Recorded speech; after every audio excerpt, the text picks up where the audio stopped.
고린도후서 2장 17절 하나를 잠깐 남겨놨었는데요. 잠깐 언급하고 3장을 오늘 한번 좀 살펴보려고 합니다. 3장 고린도후서 2장에서 지난번에 다른 사람들이 하나님의 말씀을 왜곡시키는 것에 대해서 사도 바울은 전혀 자기는 그와 같은 부류의 사람이 아니다 이렇게 말씀을 했죠. 17절 우리는 하나님의 말씀을 부패시키는 많은 사람들 같지 아니하고 오직 진실함에서 난 자같이 하나님에게서 난 자같이 하나님의 눈앞에서 그리스도 안에서 말하노라. 자신의 그 진실된 마음을 그렇게 토로했는데요. 사실 이 당시만 해도 벌써 하나님의 말씀이 많이 부패된 상태가 돼 있어서 우리가 잘 아는 여러 구절들이 많이 오해가 될 만한 부패상을 우리가 성경의 그 비교를 통해 성공 구절의 비교를 통해서 우리가 그동안 많이 살펴왔었죠. 너무나 많기 때문에 다 얘기를 할 수는 없고 두 가지만 잠깐 짚고 3장으로 한번 가보겠습니다. 우리가 가장 중요시 여겨야 될 그 오염된 성경 구절, 부패된 성경 구절은 디모데전서 3장 16절입니다. 디모데전서 3장 16절.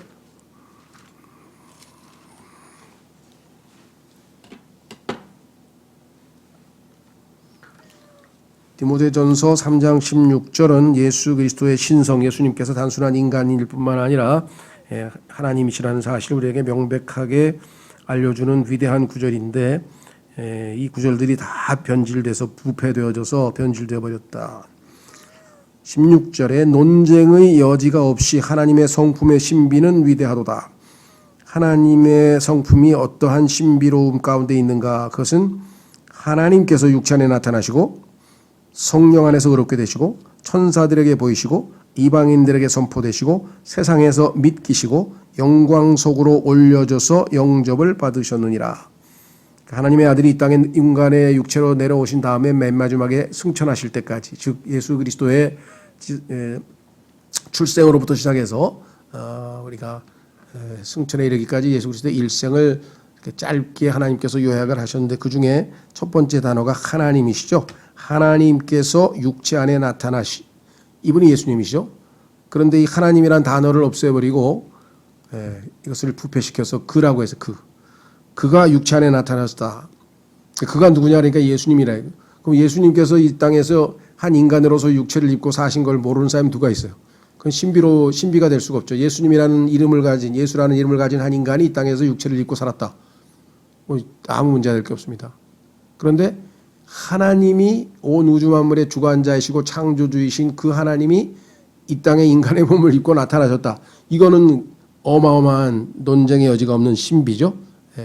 그래서 이 하나님이란 단어를 제거하면은 정말 하나님께서 우리에게 자신이 이 땅에 인간의 몸을 입고 오신 분이시라는 사실을 알리는 사실을 거부해버려서 엄청난 참 문제를 일으키게 되죠. 그래서 오늘날 자유주의자들 중에서 예수님의 신성을 거부하는 이단의 무리들이 우리나라에도 약 860만 크리스찬 중에서 약 절반 넘게 예수님은 훌륭한 인간일 뿐이다 이렇게 주장하는 사람이 있고, 세계적으로 그렇게 가르치는 그런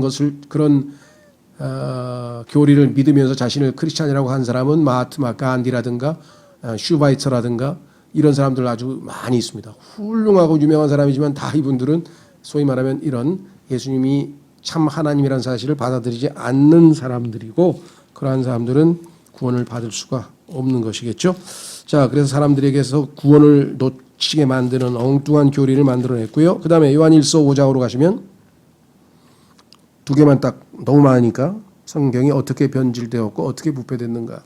요한일서 5장으로 가시면 6절, 요한일서 5장 6절. 이분은 예수님이시죠. 5절에 나와 있죠. 이분은 물과 피로 오신 분이시니 곧 예수 그리스도시라. 물로만 오지 아니하시고 물과 피로 오셨느니라. 물은 성경에서 예수 그리스도의 육적 출생, 어머니로부터의 출생, 창세기 1장 20절에도 모든 이 땅에서의 육체적인 생명은 물에서 나오죠. 창세기 1장 20절에서 물이 생명을 내라. 그래서 육적 출생을 성경에서 물이라고 그랬고요.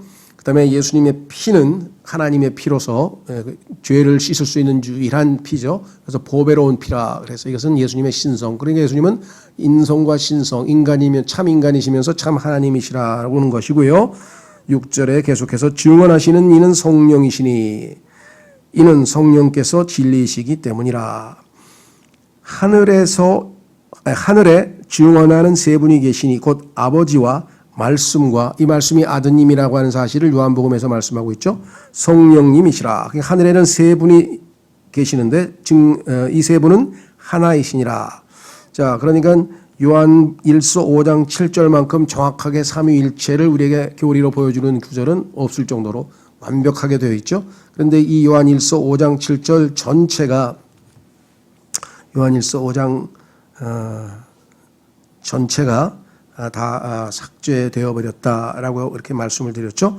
땅에 증언하는 셋이 있으니 영과 물과 피라. 또 이 셋은 하나로 일체하느니라. 이렇게 되어 있습니다. 삼위일체를 언급하고 있는데 많은 사람들이 이 요한일서 5장 7절 전체가 삭제된 그러한 부패된 성경을 가지고 있죠. 그래서 여호와의 증인 같은 경우에는 떳떳하게 이 구절이 없기 때문에 삼위일체를 성경에서 정확하게 말하고 있는 성경 구절이 어디 있느냐라고 이렇게 참 항변하기도 하는 어처구니 없는 일이 벌어집니다. 뭐 이외에도 총 6만 구절의 부패된 구절들이 성경 잘못된 구절들이 있다고 우리가 얘기를 했었고, 또 중요한 구절들은 수련회 가서도 한 200구절 신구약 합쳐서 100구절인가요? 59절씩 해서 100구절 핵심적인 구절들도 자세히 공부한 적도 있고, 그 이외에도 뭐 자주자주 언급을 했기 때문에 이 구절은 길게 하지 않고요. 오늘은 3장을 가보겠습니다. 고린도후서 3장으로 가면 전체가 일종의 구약과 신약의 차이점을 설명하고 있어요. 구약은 율법 또는 문자 아래 사역이고요. 그것은 율법은 지키지 않으면 다 죽음, 사망에 이르죠. 그래서 사망의 사역이다. 그리고 예수 그리스도의 십자가에서의 사역은 신약이라 하죠. 새로운 언약. 새로운 언약은 영이죠. 성령께서 역사하시고 우리 영을 살리는 거니까. 그래서 이것은 영의 사역이라. 이렇게 해서 이 두 가지의 차이점을 아주 비교적 자세하게 설명하고 있는 내용이기 때문에 한번 쭉 살펴보겠습니다. 자, 우리가 다시 우리 자신을 추천하기 시작하겠느냐. 이게 무슨 소리냐면, 예전에 뭐 요즘도 그런 미국이나 이런 교회들이 있습니다만은, 우리나라도 있는지 모르겠습니다만, 그 지역 교회에 어떤 사람이 방문을 하게 될 때는 이 사람이 어느 교회에서 온 사람이다. 그리고 어느 교회에서 추천을 받아서 온 사람이다라고 하는 사실을 알려줘야지만, 누군지 모르니까, 그렇죠? 갑자기 아무나 와서 막 교회에서 받아들일 수는 없으니까. 그래서 꼭 특별히 예루살렘에서 파송된 선교사들이나 또 이 방문객들은 추천서를 항상 가지고 다녔어요. 그래서 어느 지역에 가서 교회에서 나 예루살렘 교회에서 추천받은 사람입니다 하고 방문하고 이렇게 했었는데, 고린도 교회 사람들 중에는 바울이 추천서도 안 가져왔다 하면 이렇게 비판하고 비방하는 사람이 있었던 것 같아요. 그러니까 바울은 하는 얘기가, 내가 너희를 복음을 전해서 내가 너희들을 모아서 교회로 세웠는데 무슨 추천서가 왜 필요하냐. 너희가 나의 편지인데, 너희가 나의 추천서인데 뭔 또 다른 추천서가 필요하냐. 너무 상식적인 얘기를 하고 있는 거죠. 어처구니가 없어서. 우리가 다시 우리 자신을 추천하기 시작하겠느냐, 혹은 우리가 다른 사람들에게 너희에게 추천하는 서신을 보내거나 너희로부터 추천하는 편지를 받을 필요가 있겠느냐. 너희와 우리 사이는 내가 너를 낳아서 영적인 아버지인데, 아버지와 아들 사이인데 무슨 추천서가 필요하고 그런 형식적인 것이 왜 필요하겠느냐. 2절, 너희는 우리의 마음에 쓰여있는 우리의 서신으로 모든 사람이 알고 있는 바라. 너희가 나에게서 복음을 듣고 예수님 믿고 거듭나서 하나님의 자녀가 돼서 우리 사이가 그런 사이라는 사실을 다 알고 있는데 무슨 그런 엉뚱한 요구를 하느냐. 3절, 너희는 우리의 사역을 통하여 분명히 드러난 그리스도의 서신인데, 물론 나를 통해서 실제적으로 이 모든 역사를 일으키신 분은 그리스도시니까, 그래서 너희는 사실은 그리스도의 편지다. 나를 통해서 하나님이 쓰신, 그래서 나의 서신이기도 하고, 그렇죠, 우리의 서신이기도 하고 동시에 그리스도의 서신이기도 하다. 이것은 잉크로 쓴 것이 아니오. 그렇죠, 고린도 전서라고 하는 편지는 당연히 잉크로 써서 보냈지만 너희는 살아있는, 그래서 이거는 어디에 썼다 그랬습니까? 잉크로 쓴 것이 아니요 살아계신 하나님의 영으로 쓴 것이며 성령께서 역사하셔서 쓰여진 거죠. 또 돌판에 쓴 것이 아니요, 어디 위에다 썼느냐, 육체의 마음판에 쓴 것이라. 사람의 실제 사람 안에 여기다가 돌판에다 쓴 게 아니라 사람 위에 육체의 마음판에 쓴 것이라. 그래서 마음에 쓴 편지, 성령께서 마음으로 쓰신 편지가 바로 너희인데 무슨 추천서를 달라고 하느냐. 이와 같은 이야기를 하게 되는 것을 우리가 보게 됩니다. 그렇죠? 참 그 고린도 교회 사람들과 바울과의 관계는 가장 친밀한 관계인데요. 왜냐하면 바울이 복음을 전해서 구원을 받고 세워진 교회니까. 그런데 그들 중에서 바울에 대해서 아주 이렇게 삐딱한 시선으로 바라보면서 문제 제기를 하고 자신들을 소위 말하면 바울이 하나님의 성령의 감동을 받아서 지적하는 편지를 썼더니 거기에 대해서 더 반감을 품고 있었던 사람들이 있었던 것 같아요. 그래서 바울이 참 난감한 상황에서 이제 고린도전서 편지를 썼는데 뭐 대부분은 그래도 회개하고 돌이켜서 좋은 반응을 보이기는 했습니다만은 여전히 거역하고 바울을 대적하는 사람들이 있었겠죠. 4절 우리가 그리스도를 통해 하나님을 향하여 이 같은 확신을 가지고 있으나 너희는 분명히 하나님이 우리를 통해서 쓰신 마음판에 쓰신 편지다. 우리는 어떤 일이 우리 자신에게서 난 것으로 생각할 만큼 능력이 있지 아니하며 우리는 내 힘으로 너희를 뭐 구원시키고 너희를 뭐 교회를 세우고 난 그렇게 생각하지는 않는다. 왜? 오직 우리의 능력은 하나님에게서 나느니라. 이 모든 것을 행하신 분은 하나님이시고 나는 그냥 도구로 쓰였을 뿐이다. 그렇죠? 그런 의미에서 봤을 때에는 모든 것은 능력은 하나님에게서 나서 하나님이 하셨다. 6절 그분께서 또한 우리를 이 말씀의 사역자들이죠. 사도들을 새 상속 언약의 유능한 사역자로 삼으시되 자 구약 옛 언약이 아니고 율법이 아니고 그렇죠. 시내산에서 맺은 그 언약이 아니라 예수 그리스도의 피로 새로 맺은 언약. 그래서 그 언약을 체결하실 때에 여러분 잘 아시는 것처럼 빵과 피를 상징하는 이것을 주면서 우리가 잘 아는 주의 만찬을 제정하기도 하셨잖아요. 자, 그러면서 새 언약을 새 상속 언약을 너희하고 체결한다. 이렇게 주님이 말씀을 하셨어요. 자, 새 상속 언약의 유능한 사역자로. 그러니까 구약의 옛 언약의 사역자가 아니라 새 언약의 사역자가 되셨다라고 했습니다. 옛 언약은 율법을 지키고 안 지키고에 달려 있고요.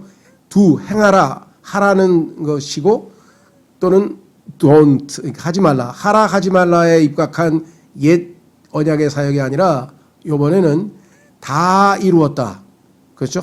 예수님께서 십자가를 통해서 다 이루었다. 그래서 은혜로 믿음으로 받아들이는 그러한 새로운 차원의 사역인데 사역자로 삼으시되 글자의 사역자가 아닌 율법은 글자죠. 출애굽기도 다 문자로 새겨져 있잖아요. 글자로 돌판 위에 새겨져 있으니까 그 글자로만 글자의 사역자가 아닌 영의 사역자로 삼으셨나니 영은 뭐냐면 그 글자 속에 들어있는 정신 영적인 요소가 들어있잖아요. 예수님께서 내가 너희에게 한 말들이 영이요 생명이라 했던 바로 그거예요. 우리는 성경을 읽을 때 그냥 글자로만 읽을 수 있습니다. 성경을 읽으면 글자가 내 머릿속에 이해됐어요. 근데 머리로 끄떡끄떡했어요. 근데 머리로 이해되고 그 순간에는 뭐 조금 적했는지 모르지만 아무런 나에게 실제적인 삶에 영향을 저도록 끼치지 않습니다. 그런데 이 글자의 속에 들어있는 영 또는 정신을 우리가 받아들이면 아무것도 염려하지 말라. 그 말씀을 영으로 생명으로 받으면 실제적으로 우리가 염려를 내려놓고 주님이 생각하시는 것처럼 우리의 마음과 생각을 지키시는 말씀이 효과적으로 실제적인 역사가 일어나는 거죠. 그렇죠? 그러니까 글자의 사역자가 아닌 영의 사역자로 삼으셨나니 글자는 죽이되 글자는 그대로 그걸 못 지키면 죽는 거죠. 그런데 영은 생명을 주느니라. 예수님 말씀하신 요한복음 6장 63절에 내가 너희에게 이른 말들이 영이요 생명이라. 그래서 자 구약에 나와 있는 10계명도 마찬가지입니다. 그 10계명은 상당히 10가지의 그 계명으로 이루어져 있는데 예수님께서는 그 속 정신 그 영 뭐예요? 주 내 하나님을 마음과 힘과 생각과 혼을 다해 사랑하라. 그리고 내 이웃을 내 자신과 같이 사랑하라. 그러니까 그 10가지 계명 속에 담겨져 있는 그 영은 정신은 뭐냐면 사랑이라고 하는 것입니다. 그렇죠? 근데 그것을 놓치고 문자 하나하나 요거 하지 마라, 요거 해라, 요거 하지 마라, 요거 하지 마라 여기에 매여 있으면 그 글자는 우리를 죽이죠. 왜? 그대로 그것을 지킬 수 있는 능력이 있는 사람 아무도 없으니까. 그죠? 그래서 율법으로 하나님 앞에 의롭다 함을 입을 육체가 없다고 결론을 이미 로마서 3장에서 내렸잖아요. 그 누구도 613가지의 율법 사항을 다 지킬 수 있는 사람은 단 한 사람도 없습니다. 그렇죠? 예. 자, 그래서 여기 나와 있는 건 글자의 사역은 구약의 사역이고 그다음에 영의 사역은 신약의 사역인데 나는 영의 사역자로 즉 신약의 사역자로 하나님의 예수님에 의해서 임명받은 사람이다. 이렇게 지금 이야기를 하고 있습니다. 자, 이 내용은 더 자세하게 히브리서에 가면은 설명을 했어요. 히브리서 전체가 옛 언약과 새 언약의 차이를 설명을 쭉 하면서 훨씬 더 낫다. 그러니까 히브리서의 키워드 핵심 단어는 뭐냐면 더에 더. 우리말로는 더 나은 베터라고 그러죠. B-E-T-T-E-R 베터. 구약에 나와 있는 모든 것보다 신약에서 예수님께서 우리에게 주신 축복과 선물이 훨씬 더 좋다라고 하는 이야기를 하는데 여기도 지금 그 얘기를 하고 있습니다. 자, 그중에서 몇 가지 어떻게 언급을 하고 있는가. 자, 우선 율법과 성령, 글자와 영, 그 다음에 자 7절 그러나 돌에 써서 새긴 사망의 직무에도 영광이 있어서. 자, 돌에 써서 새긴 것은 그것을 지키면 뭐예요? 하나님에서 복 주시고 그 다음에 못 지키면 사망이죠. 그러면 단 한 사람도 그것을 지킨 사람이 없으니까 이 역할은 사람들로 하여금 사망, 여기죠. 사망의 직무. 이 율법이 한 역할은 뭐냐면 사람들이 다 하나님의 앞에서 죽을 수밖에 없는 죄인이라는 사실을 알려주는 그 역할만 한 거예요. 그렇죠. 살려주는 역할은 안 하고 지적만 하는 역할을 한 것이 글자의 사역이었다는 거죠. 자, 그런데 그때도 영광이 있어서 하늘에서 하나님께서 막 천둥번개가 치고 막 구름이 왔다 갔다 하면서 하나님의 영광이 나타났었다. 그러니까 이 정도의 사역도 하나님의 영광이 동반되었는데 이스라엘 자손들이 모세의 얼굴의 영광 곧 없어질 영광으로 인해 그의 얼굴을 똑바로 쳐다보지 못하였거든. 얼마나 영광스러운지 모세가 얼굴이 빛이 쫙그 십계명을 받아 들고 내려오는데 얼굴이 빛이 나니까 그 영광을 감히 감당할 수 없을 정도의 영광이 있지 않았느냐. 그런데 신약의 영광은 훨씬 더 크지 않겠는가. 8절 하물며 영의 직무에는 더욱 영광이 있지 아니하겠느냐. 이 두 번째 영광은요 어느 정도로 하냐면 햇빛보다 더 밝은 빛이 임했다. 그래서 사도 바울이 장님이 됐잖아요. 그 영광이 얼마나 강한지. 그렇죠. 사도행전에 보면 눈을 뜨지 못하고 장님이 되어버렸었죠. 그래서 이제 눈을 뜨게 해주시는 장면이 나오고 예수 그리스도께서도 자 한번 확인해 보겠습니다. 마태복음 17장에 가시면 예수님께서 영광을 받으시는 장면에서 어마어마한 영광이 나타나는 것을 우리가 확인해 볼 수가 있습니다. 마태복음 17장 모세의 영광은 그저 눈 가리고 베일로 가려서 사람들로 하여금 보지 못하게 했을 정도의 영광이었지만 그래도 영광이 나타났지만 이런 영광은 또 어떤 영광인가. 마태복음 17장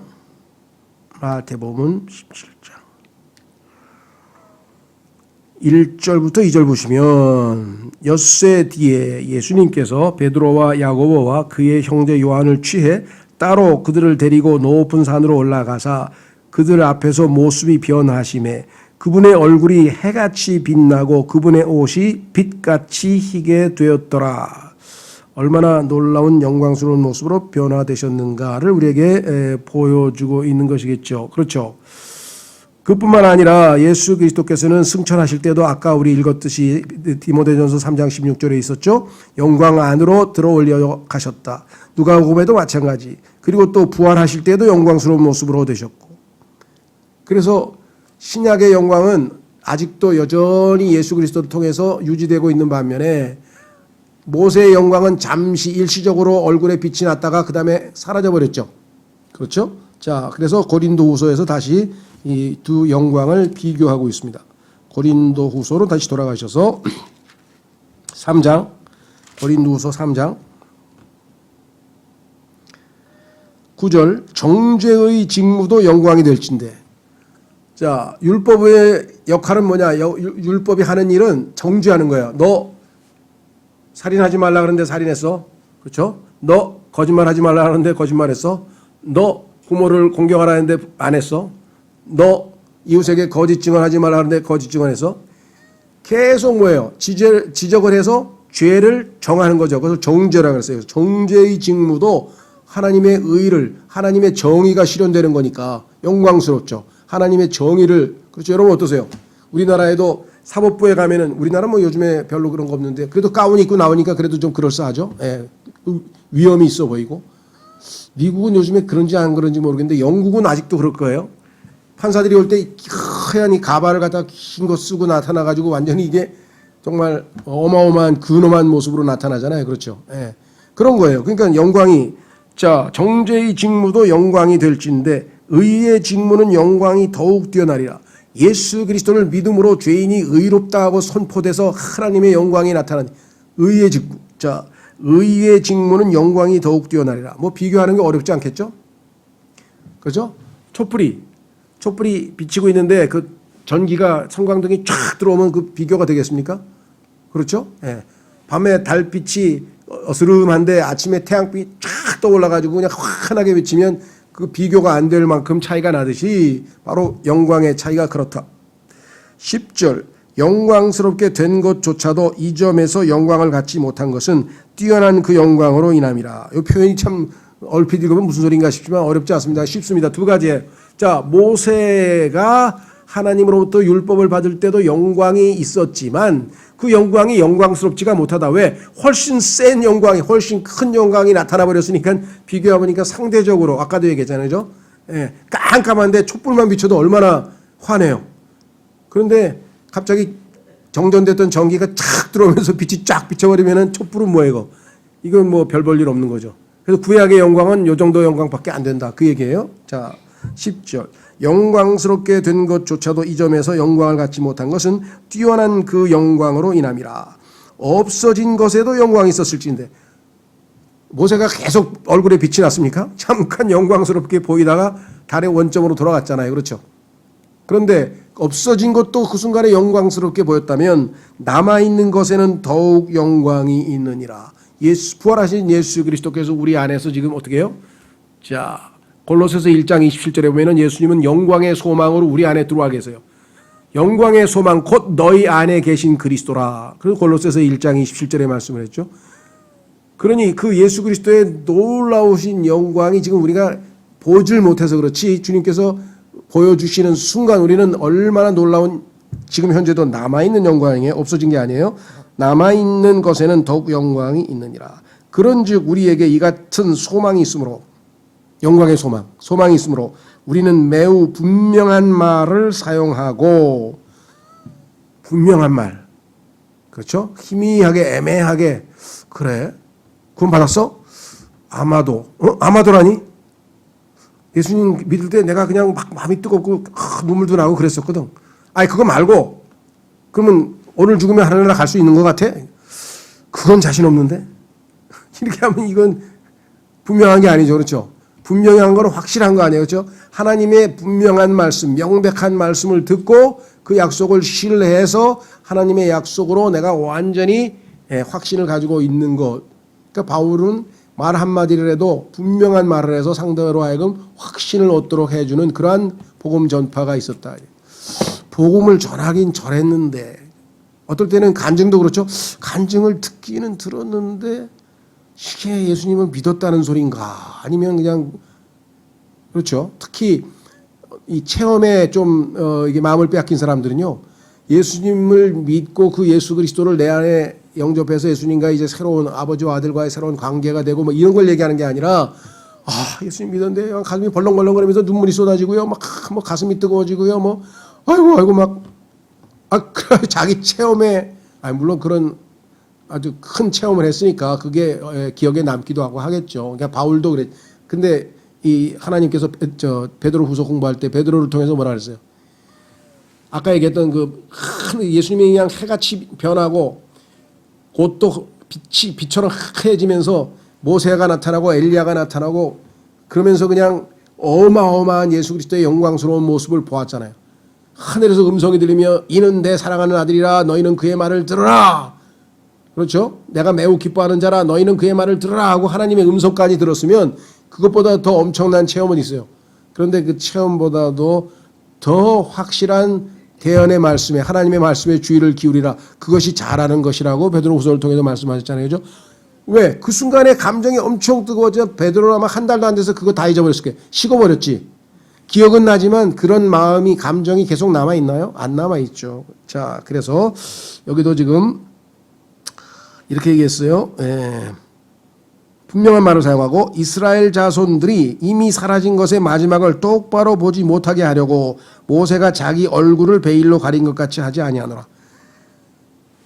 얼굴이 빛났는데 이걸 보고 있다가 나중에 다 사라버리면 모세는 무슨 창피해요. 그러니까 어떻게 해요? 못 보게 사라지는 걸 보지 못하게 이제 가려졌죠.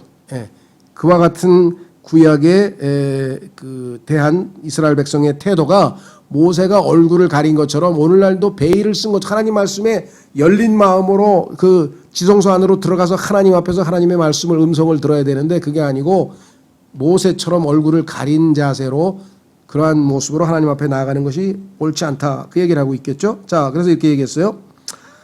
14절 그러나 그들의 마음이 이스라엘 사람들이죠. 마음이 가려졌나니 이는 이날까지도 오늘날 이날까지도 옛 상속 언약의 말씀을 읽을 때 구약 성경이죠. 구약 성경을 읽을 때 바로 그 베일이 벗겨지지 아니한 채 남아 있기 때문이라. 그래서 구약 성경에 예수님에 관해서 많은 것이 나오잖아요. 그렇죠? 예. 그 유명한 이사야서 53장에도 나오고 시편 22편에도 나오고 예수 그리스도가 부지기수로 구약에 나오고 그 성경이 나라를 증거하기 위해서 썼다고 예수님이 말씀하셨는데 이 베일이 가려진 채로 보니까 뭐 보여야지. 그래서 구약에서 예수님을 발견하지 못하고 있는 상황을 이렇게 얘기를 했어요. 그 베일은 그리스도 안에서 없어졌느니라. 여러분들 예수 그리스도께서 십자가에서 죽으실 때 그 가렸던 커튼이 쪼개지면서 그렇죠. 휘장의 갈대로 쪼개지면서 예수 그리스도께서 육체로 자기가 죽으신 것을 그렇게 묘사했죠. 그래서 길이 열려서 이제는 예수님이 곧 길이요 진리요 생명에서 하나님의 지성소 앞으로 나아가는 즉 하나님 앞에 나아갈 수 있는 길이 열렸다라고 얘기했던 것처럼 그 베일이 그리스도 안에서 덮여진다 아니죠. 벗겨진다 그랬죠. 그럼에도 불구하고 그들의 마음이 주께로 돌아서면 지금도 이스라엘은 민족적으로 말고 개인적으로 이스라엘 사람 즉 유대인 한 사람 한 사람은 개인적으로 마음이 그리스도께로 돌아서면 당연히 베일은 벗겨지고 언제든지 하나님 앞에 나아갈 수 있는 길이 구원의 길이 열리게 되는 건데요. 자, 그래서 우리는 16절에서 그럼에도 불구하고 그들의 마음이 주께로 돌아서면 그 베일이 벗겨지리라 이렇게 분명히 말씀을 했죠. 그렇죠? 자, 그래서 우리는 이제 17, 18절에서 성령의 새로운 사역, 다시 말하면 신약의 사역의 핵심 내용들이 여기 나와 있습니다. 자, 이제 주께서는 그 영이시니 예수 그리스도께서는 영이시다. 자, 육체를 입으셨으나 나중에 그분은 하늘로 올라갈 때 영으로 가셨죠. 자, 확인해 보겠습니다. 고린도전서 15장. 고린도전서 15장이면 예수 그리스도의 타이틀 중에 하나가 살리는 영이에요. 살리는 영.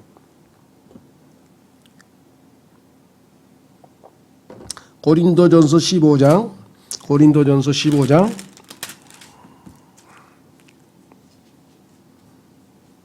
고린도전서 15장. 45절. 그러므로 기록된 바 첫사람 아담은 살아있는 혼이 되었더라. 창세기 2장에 하나님께서 처음으로 아담을 창조하셨을 때 살아있는 혼이라 그랬죠. 살아있는 혼.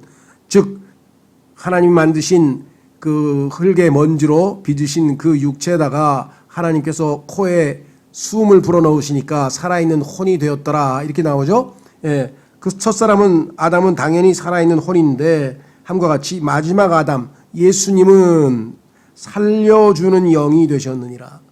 예수 그리스도께서는 부활하셔서 이제는 살려주시는 영이 되셔서 누구든지 예수님을 영접하면 그 사람을 살려줍니다. 거듭나게 합니다. 다시 태어나게 합니다. 살려주는 영이 되셨죠. 자, 그래서 그러나 영에 속한 것이 첫째가 아니요 본성에 속한 것이 첫째며 본성에 속한 것이 아담이죠. 그 뒤에 영에 속한 것이다. 예수님이시죠.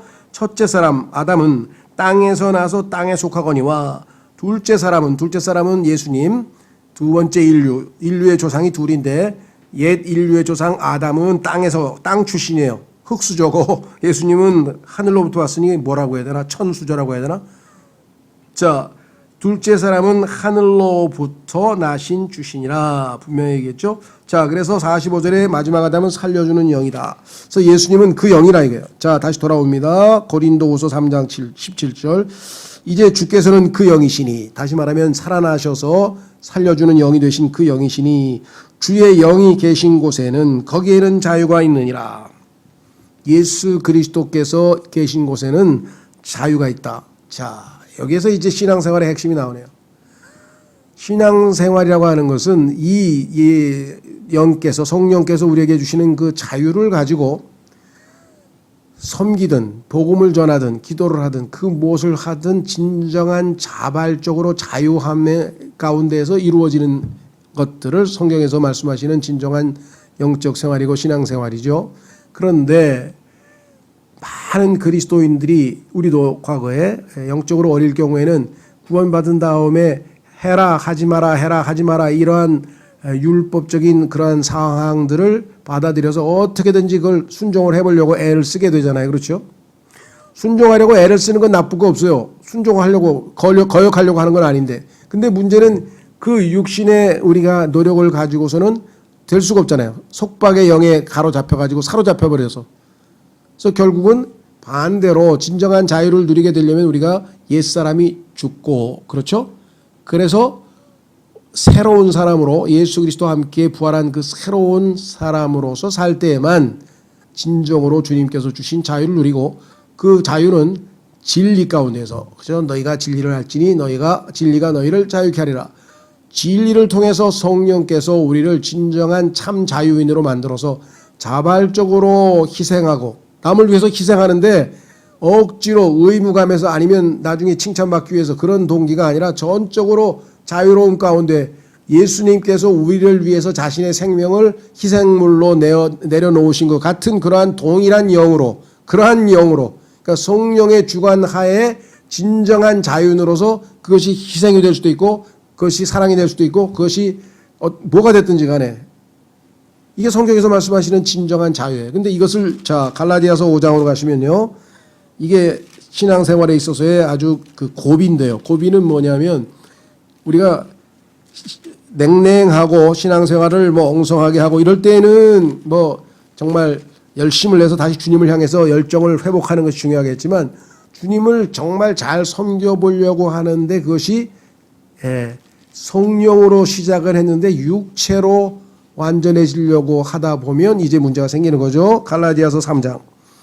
성경에서 로마서에서 믿음으로 의롭게 된다, 행위가 아니고, 이걸 넘어서면 믿음으로 은혜로 신앙생활을 한다, 율법을 지킴으로, 율법을 지키는 율법주의가 아니고. 자, 갈라디아서 3장.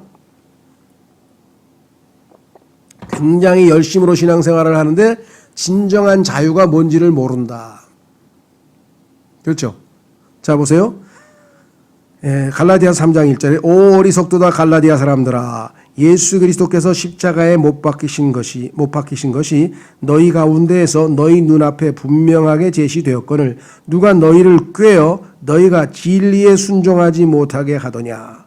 내가 너희에게서 다만 이것을 알고자 하노라. 너희가 율법의 행위로 성령을 받았느냐 믿음에 관하여 들음으로 받았느냐. 당연히 너희는 믿음에 대해서 듣고 성령을 받은 거 아니냐. 그런데 너희가 그렇게 어리석으냐? 너희가 성령 안에서 시작하였다가 2절에 나와 있는 것처럼 믿음에 관하여 들음으로 성령으로부터 신앙생활을 출발해서 거듭나면서부터 성령에 의해서 신앙생활이 시작이 됐는데 이제는 육체로 완전해지고자 하느냐? 율법을 지켜서 이제 하나님 앞에 나는 받아들여지고 의롭다고 의로운 삶을 살고 믿음으로 사는 게 아니고 행함으로 하면서 지적을 했죠. 왜? 이건 곧바로 다시 육신적인 모습을 보일 테니까. 그래서 결국은 두 가지입니다.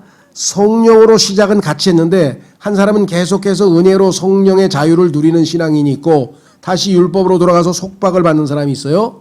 자, 그래서 5장으로 갑니다. 다시 한번 강조했어요. 갈라디아서 5장. 뭘 강조했느냐? 갈라디아 사람들은 율법을 지킴으로 구원을 끝까지 지켜보자. 구원을 잘못하면 잃어버린다. 이런 생각을 갖고 있는 거예요. 얼마나 불안하겠어요. 언제 중간에 율법을 어길지 누가 아냐 이 말이죠. 자, 갈라디아서 5장 1절. 그리스도께서 자유로 우리를 자유롭게 하셨으니 그러므로 그 자유 안에 굳게 서고 다시 속박의 멍에를 매지 말라. 그렇죠? 그래서 다시 율법으로 돌아가서 의무감에서 뭐 해야만 하니까 안 하면 안 되니까 뭐 이런 동기로 해서는 안 되고 진정한 자유 안에서 주님이 주시는 자유를 통해서 죄로부터의 자유, 미움으로부터의 자유, 괴로움으로부터 자유, 모든 것으로부터 진정한 자유를 누릴 수 있는 방법은 성령의 통제하에 있는 것이다. 그래서 주의 영이 계신 곳에는 자유함이 있다. 여러분이 완전한 자유함을 누리지 못하고 있다면 지금 현재 성령의 통제하에 있는 게 아님을 역설적으로 우리가 알 수가 있죠. 자, 마지막 구절 고린도후서 3장 17절로 갑니다. 그러나 우리는 다 가리지 않은 얼굴로 거울을 보는 것 같이 주의 영광을 바라보며 같은 형상으로 변화되어 영광에서 영광에 이르렀나니 이것은 곧 주의 영으로 말미암은 것이니라. 자, 그러나 지금 현재 우리가 다 가리지 않은 얼굴로 거울을 보는 것 같이, 가리는 얼굴로 보면 희미하게 보일 거 아니에요, 그죠? 잘 안 보이거나. 그런데 지금 현재 우리가 주의 영광을 바라보며 같은 형상으로 변화되어 하나님의 아들의 형상으로 지금 계속 성령께서 우리를 변화시켜 가시죠.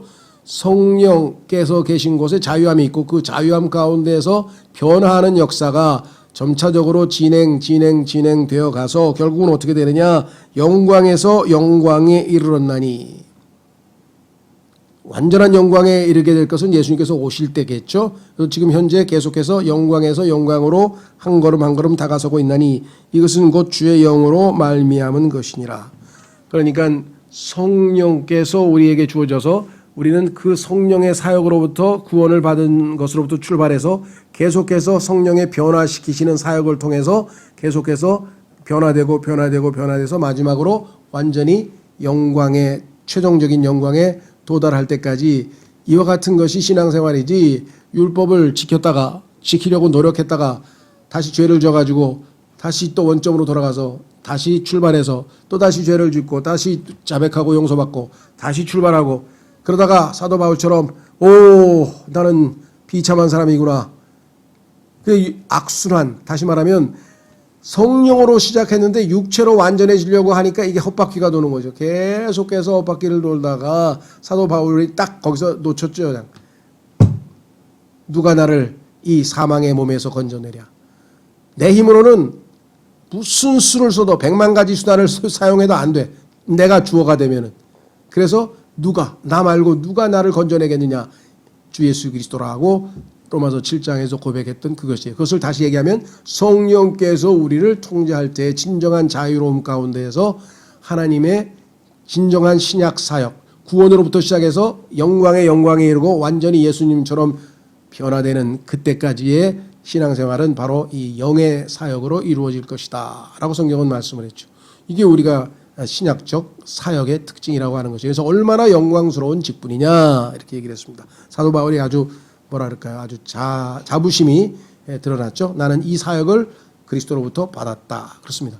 여러분도 마찬가지예요. 성령께서 역사하셔야 뭐 복음을 전해서도 변화가 되든 하고 뭐가 됐든 다 성령으로 말미암을 때 진정한 자유함 가운데서 우리가 하나님께 영광을 돌리지, 그렇지 않고 내가 열심히 노력해서 뭔가를 쟁취했을 때에는 자기가 높임을 받아야죠. 왜? 저 사람 대단하다 이런 소리를 듣잖아요. 그죠?